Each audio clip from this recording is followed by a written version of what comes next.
Ashoka bio classes में आपका स्वागत है। आज हम बात करेंगे कंकाल तंत्र। कंकाल तंत्र क्या होता है? वह हड्डियों का समूह जो हमारे शरीर का एक निश्चित ढांचा तैयार करता है, एक निश्चित आकार देने का, एक निश्चित फ्रेम बनाने का कार्य करता है। उन्हीं हड्डियों के समूह को बोलते हैं कंकाल तंत्र। कंकाल तंत्र से संबंधित कुछ तथ्यों के बारे में देखते हैं।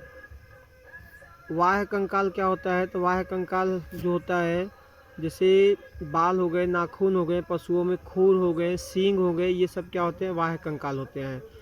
और मनुष्य के जो कंकाल तंत्र है, तो कंकाल तंत्र में अस्थियों की संख्या कितनी, यानी कुल अस्थियां, हमारा जो कंकाल तंत्र है उसमें कुल अस्थियों की संख्या कितनी होती है?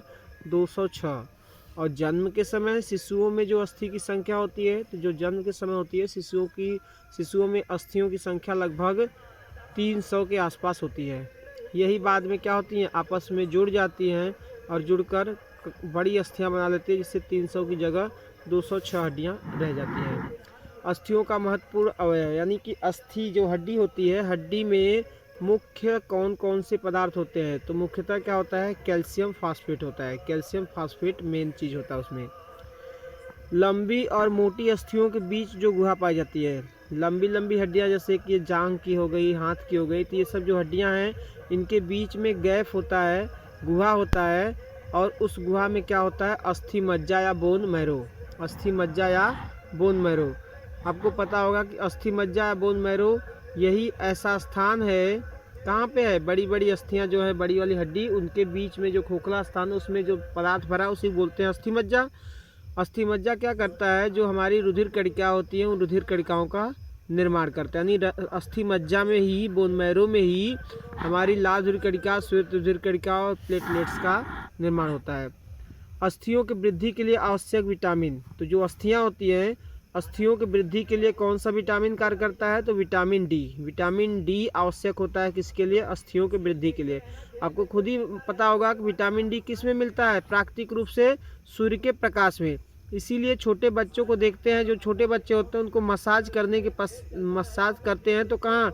सुबह सुबह धूप में, या धूप में उनको मसाज करते हैं, इसलिए कि उसमें क्या होगा? त्वचा में जो हमारे क्षमता होती है कि वो विटामिन डी का संश्लेषण कर लेती है। तो विटामिन डी किसके लिए आवश्यक होती है? अस्थियों की वृद्धि के लिए आवश्यक विटामिन है। विटामिन डी की कमी होने से कौन रोग होगा? तब विटामिन डी की कमी होता है, तो इसके कारण जो रोग होता है उसको बोलते हैं रिकेट्स, या इसी को सूखा रोग बोलते हैं गांव की भाषा में, जिसको हम सुकंठी बोलते हैं। वही क्या होता है? विटामिन डी की कमी से होने वाला रोग है, जिसका नाम रखा गया है रिकेट्स। बात करते हैं शरीर की सबसे जो बड़ी हड्डी है, तो शरीर की सबसे लंबी अस्थि जो होती है उसको फीमर बोलते हैं। जो जांघ की हड्डी है, जांघ की हड्डी सबसे बड़ी हड्डी है, इसी का नाम रखा गया है फीमर। तो शरीर की सबसे लंबी अस्थि क्या है? फीमर। शरीर की सबसे छोटी अस्थि तो स्टेप्स, यानी स्टेपिस इसी बोलते हैं, स्टेप्स होती है, जो कहाँ पाई जाती है? कान में। तो कान में जो स्टेपिस यानी स्टेप्स जो होता है, वो सबसे छोटी हड्डी है। और सबसे बड़ी अस्थि कहाँ थी? जांघ में, यानी कि फीमर हड्डी।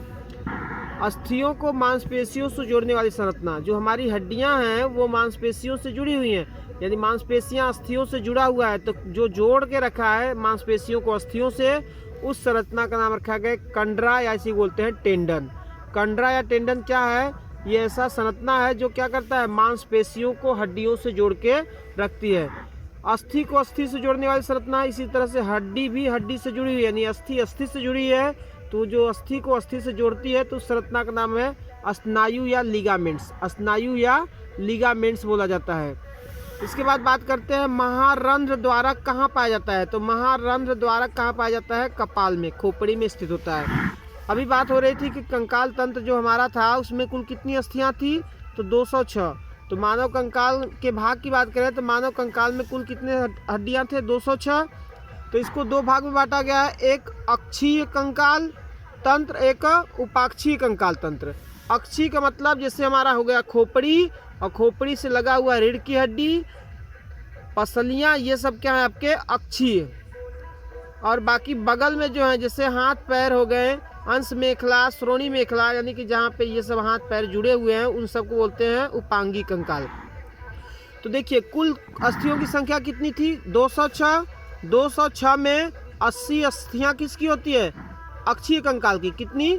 80 अस्थियां अच्छी कंकाल की होती है, तो इसका मतलब 206 में से 80 घटा दें तो कितना आएगा 126।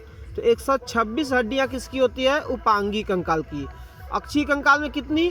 80 और उपांगी कंकाल में कितना? 126 अस्थियां होती हैं।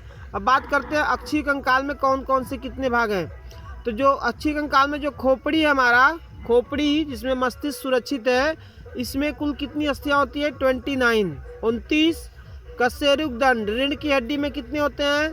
26 यानी 26।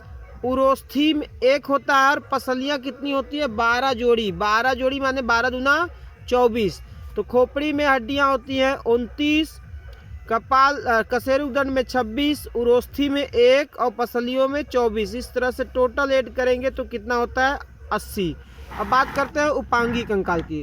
उपांगी कंकाल क्या है? जो बगल में है। तो बगल में मतलब कि जो कशेरुकदंड है, रीढ़ की हड्डी है, उसके अगल बगल में लगी हुई हड्डियां क्या है? आपकी उपांगी कंकाल। तो उपांगी कंकाल के अंतर्गत बात करें तो देखिए यहाँ पे देख सकते हैं आप, जो मेखला होता है, मेखला मतलब दो तरह का होता है, एक अंश मेखला, एक श्रोणी मेखला।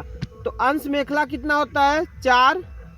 अंश मेखला मतलब जहाँ पे हमारा हाथ है, हाथ जो कंधा वाला भाग है, जहाँ पे हाथ जुड़ा हुआ है शोल्डर से, कंधे से, उस जोड़ को बोलते हैं अंश मेखला। तो अंश मेखला में कितनी हड्डियां हैं? 4, यानी 2 ठो दाएं वाले अंश मेखला में, 2 ठो बाएं वाले में। इसी तरह से श्रोणी मेखला में कितनी अस्थियां हैं? 2।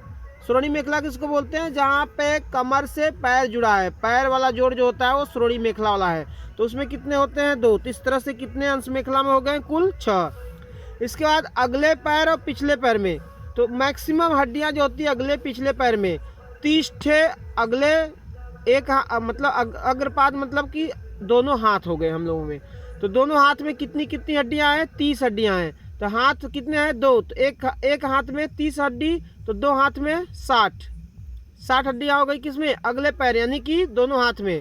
इसी तरह से पिछला पैर यानी कि पशपाद, यानी पैर जो है, पैर में भी कितनी कितनी होती है? एक एक में 30। तो 2 पैर है तो कितने हो गए? 30 दूना 60। तो 60 किसमें है? अगले पैर में, अग्रपाद मतलब दोनों हाथ में, और 60 किसमें है? पिछले पैर में।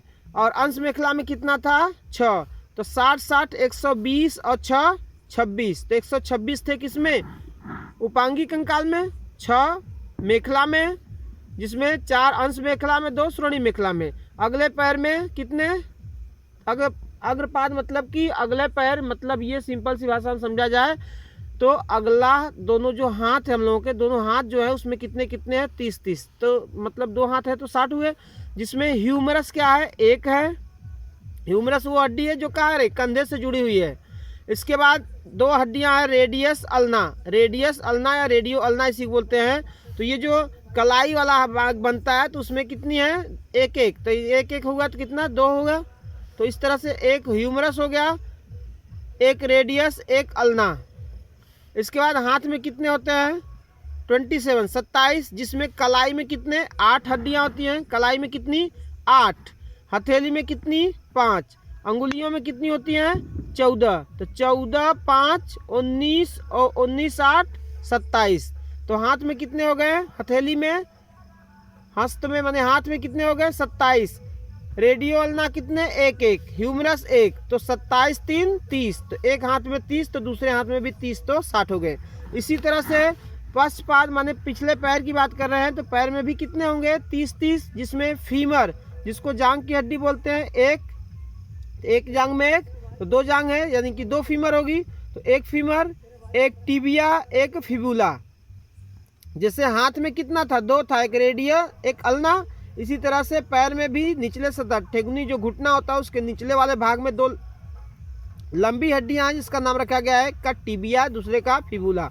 तो टिबिया फिबुला कहाँ पाई जाती है? पैर वाले भाग में। 1 है। और पैर में कुल कितना? 26।